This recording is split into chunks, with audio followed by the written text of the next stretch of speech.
एक नेक बाप की मजबूर लड़की की सबक आमोज कहानी। एक आदमी जिसका नाम रहीम था, जो बहुत नेक और शरीफ इंसान था, जिसने कभी अपनी जिंदगी में किसी गैर औरत को बुरी निगाह से नहीं देखा। उस आदमी के घर की हालत बहुत खराब हो गई थी। नौबत यहाँ तक पहुँच गई कि घर में फाके हो गए। उस आदमी की एक जवान बेटी थी। जब फाके हद से बढ़ गए तो वो लड़की अपने छोटे बहन भाई की हालत देखकर बहुत परेशान होने लगी। उसके दिमाग में तरह तरह के सवाल उठने लगे। उसने सोचा कि क्यों ना मैं घर से निकलकर किसी काम की तलाश करूं, जिससे मैं अपने घर वालों का पेट भर सकूं। उस लड़की ने ये सोचकर घर से बाहर अपने कदम निकाल लिए और काम की तलाश में बाजार में निकल पड़ी। कभी किसी के घर में काम मांगने गई तो कभी किसी की दुकान में, मगर किसी ने उसे काम नहीं दिया। वो थक हार कर अपने घर वापस लौट आई। कई दिन तक रोज वो ऐसे ही काम की तलाश में घर से बाहर जाती और शाम को थक हार के घर लौट आती। जब कहीं भी उसे कोई काम नहीं मिला तो वो लड़की गलत कदम उठाने पर मजबूर हो गई।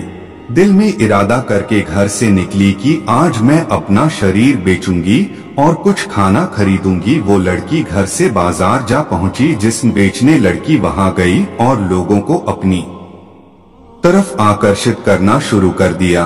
वो लोगों को अपनी तरफ आकर्षित करने की कोशिश करती रही, लेकिन किसी ने भी उस पर ध्यान नहीं दिया।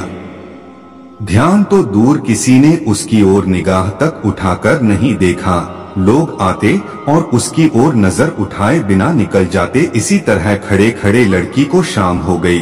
वो परेशान होकर घर की ओर कदम बढ़ाने लग गई। जब घर पहुंची तो अपने वालिद को परेशानी में देखा। दरवाजे पर बाप ने बेटी को देखा और पूछा, बेटी कहाँ गई थी? लड़की अपने वालिद की बात सुनकर उनके पैरों में गिरकर रोने लगी और माफी मांगने लगी और फिर रो रो कर सारा माजरा बयान किया कि अब्बा हुजूर, मुझसे अपने भूख से बिलखते हुए भाई बहन की हालत देखी नहीं गई और मैं मजबूर होकर जिस्म बेचने गई थी, लेकिन एक भी आदमी ने भी मेरी तरफ नजर तक उठाकर नहीं देखा।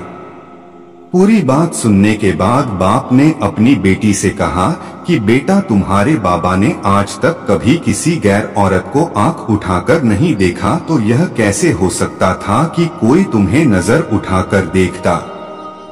सबक इसलिए अपनी गंदी निगाह किसी औरत पर मत डालो, क्योंकि नजर गर्म बीज होता है। जैसा बोओगे कल को वैसा ही पाओगे। आज आप अपने आप को खबरदार करेंगे तो कल तुम्हारी औलाद भी महफूज रहेगी।